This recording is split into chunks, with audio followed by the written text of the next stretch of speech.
Buenos dias, damas y caballeros.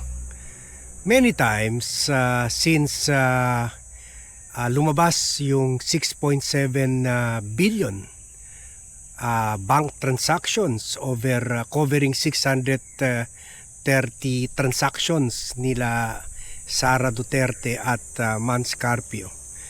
Many times people discuss it on a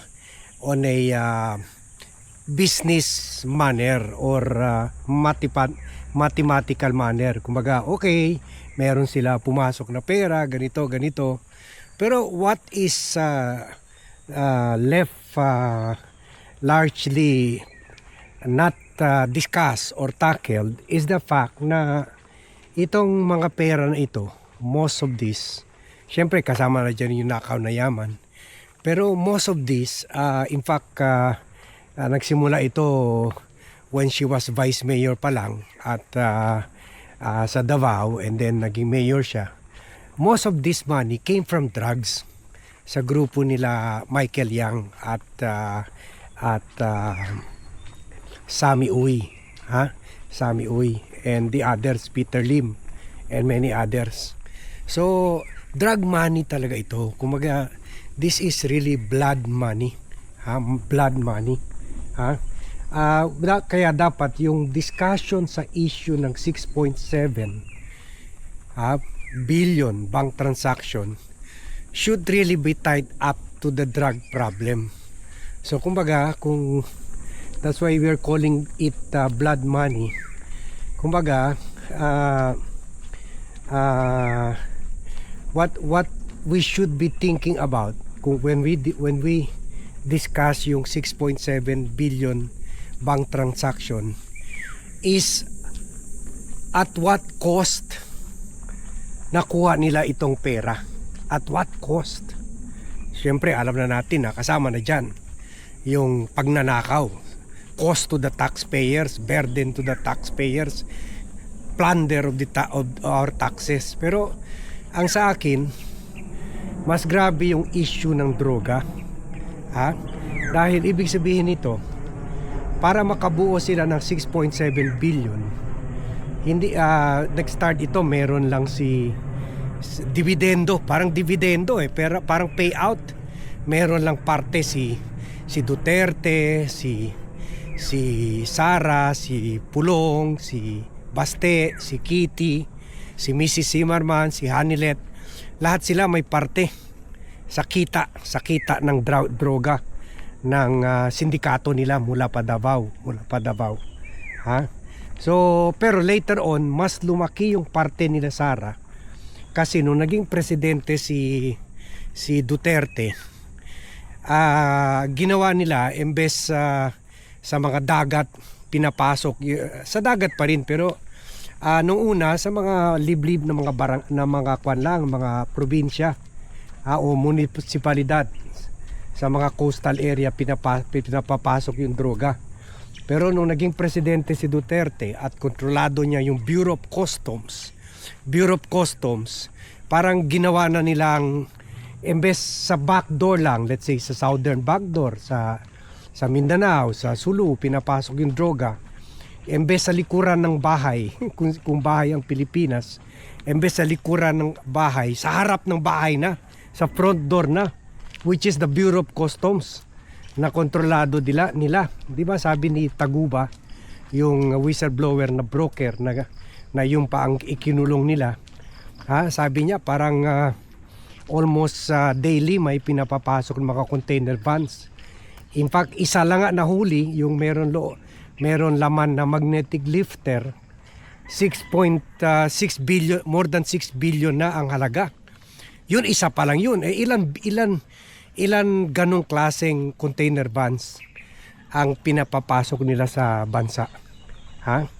So pwede mo sabihin kung yun lang 6 billion, so 6 billion times 6 years. Kung araw-araw nila o linggo-linggo nila pinapapasok yung ganon, ang laki na nun. So those yun ang nagpalaki talaga sa mga bank accounts nila Sara Duterte. That's why it is very important when we look at the money, 6.7 billion, we also associate it with the drug operation. Kasi ganito yan eh.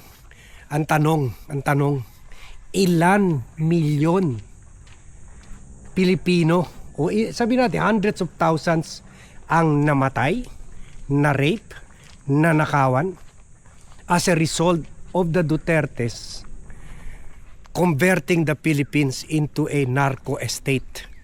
Kumbaga, ang presidente mismo ang nagpapasok at pamilya niya ang nagpapasok at nagbebenta ng droga. Narco state talaga. Pagkatapos ginamit nila yung mga pulis para patayin yung mga kalaban nila sa negosyo.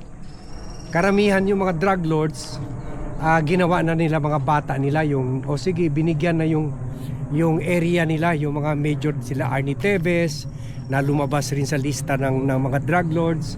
O sige, Mr. President, kayo na mag-control dito, bigyan nyo lang ako ng parte, o kaya ako pa rin magpatagbo dito. Pero Mr. President, yung grupo nyo nila Michael Yang, nila Sammy Uy, meron kayo mga 1 billion a month, ganon. So 500 million na lang sa akin, ganon. So yan, dyan ang galing yung pera, yung drug operation na yan. Kaya very important ilagay natin sa issue na yan sa droga, itong discussion ng 6.7 billion transactions, dahil we have to count the human cost. Ilang tao ang namatay sa drug overdose, ilang tao na nakawan ng mga drug addicts, ilan milyon Pilipino na wala ng pag-asa sa buhay dahil naging drug addict, na naging loko-loko, na mental dahil sa drug problem. Ilan pamilya ang nasira dahil sa drug problem, ilan mga OFW na nasayang yung pera, padala dito, yung pala mga anak hindi na nag-aral, naghit-hit na lang ng droga. So the human cost is really very big. Trillions ang losses sa Pilipinas, sa taong bayan. So yan dapat, kaya i-share nyo itong vlog, i-like nyo itong vlog. Diyan dapat masentro yung diskusyon. Whenever you think, whenever anybody discusses with you about the 6.7 billion, sabihin nyo, ang pinakamasakit dyan, baka kalahati niyan galing sa drug money. Baka 3 billion, ganon, or 4 billion galing sa drug money. So, para makabuo sila ng ganyan, ilang tao, ilang mga addict ang namatay, na loko, na rape, ilang mga inosenteng bata na saksak, napatay dahil dyan. Kasi very important yan, kasi isa sa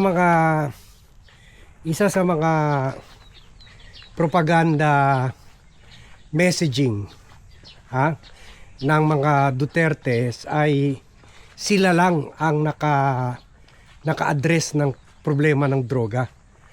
At marami naniwala, kahit tayo initially naniwala tayo lahat na talagang galit siya sa droga.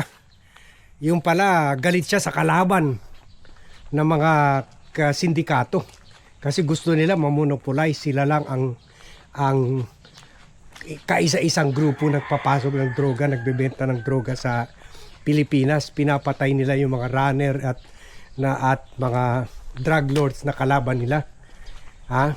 So, at pinatay pa rin nila yung mga inosente para ipakita na totoo yung anti-drug war campaign nila.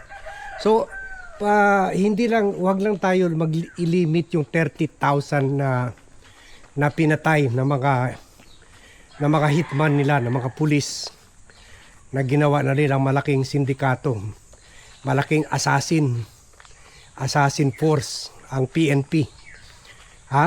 Let's also factor in yung mga namatay sa drug addiction, non-rape for drugs. Kasi yan parating nila sinasabi, kahit kay Bat, sinasabihan nila, siguro ikaw addict ka, siguro bangak ka rin dahil sa'yo, ilan ba na rape dyan? Hindi nakakalimutan ang mga DDS na mas maraming naging biktima ng droga indirectly, mga na-rape, napatay, na baril, na hold up, ay dahil yung droga na pumapasok sa bansa during the time of Duterte ay galing rin sa mga Duterte. So they did not solve the drug problem. Mas lumala yung drug problem kasi na-transfer yung drug operation from the private drug lord to government drug lords led by Duterte himself. So yan ang dapat i-discuss natin yung when you discuss about the 6.7 billion. Yun 6.7 malaki. Pero what about the human cost? It's safe to say na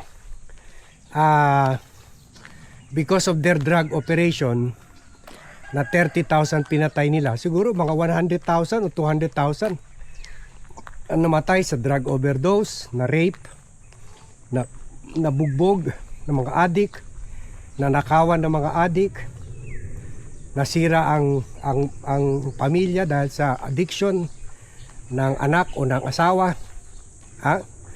So the human cost is really big. At para makabuo nga in exchange for the 6.7 billion na napunta sa bangko nila Sara Duterte at Mans Carpio. So yan, that's how you should take this issue. That's how you should view this issue.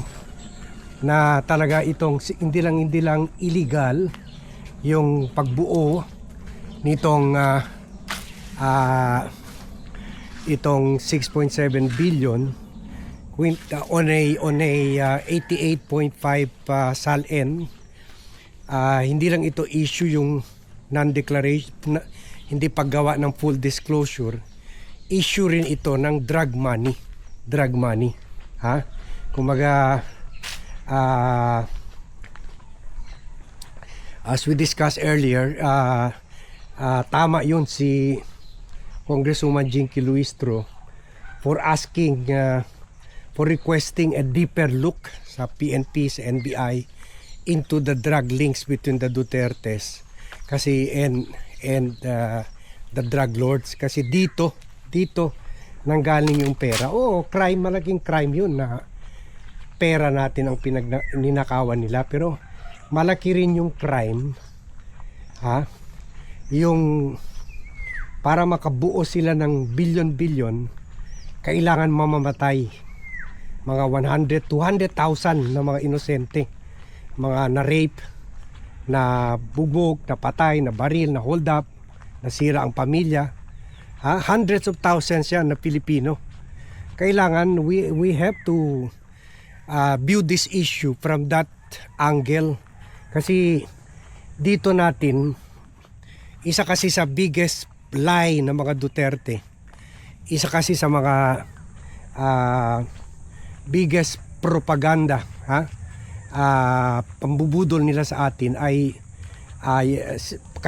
galit si Duterte sa mga sa droga at galit sa mga drug lords.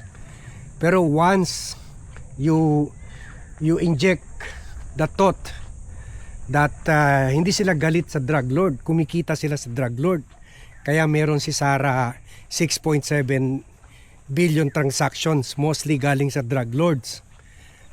Ngayon lang man siya naging BP kaya nakakuha siya ng confidential funds. Pero before that, ninanakawan lang niya yung funds ng Davao, mga 4 billion or 2 billion pala. 2 billion sa 12 to 15,000 na ghost employees. Pero lumaki talaga ng bahagya yung transactions from drug money. So ito kasi ang pinanghawakan nila na biggest accomplishment daw. Kahit sinong tatanungin mo mga DDS, at least kay Duterte na nabawasan yung problema, na solve yung problema ng droga. at least kay Duterte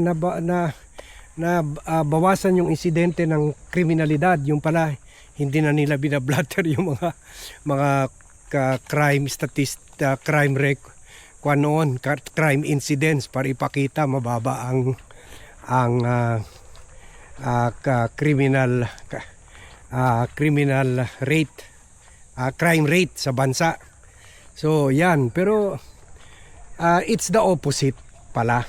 Sila pala talaga, kumbaga worse, yung gobyerno natin ang naging promotor pa ng droga, and that happened only during the time of Duterte. That's why that is the right way of viewing this 6.7. Wag natin isipin na mostly nakaw lang ito sa gobyerno, although that in itself is a major crime. Pero mostly rin nakaw ito, galing ito sa droga at the cost of huge human lives. Destruction of family, na rape, na patay, na hold up, na burglarize because of drugs. And those drugs came from the Duterte themselves. Okay? So yan ang dapat viewpoint dito sa issue nito. Thank you very much everyone for watching. Thank you very much for joining me in this vlog. Good morning to all, and see you in my next vlog.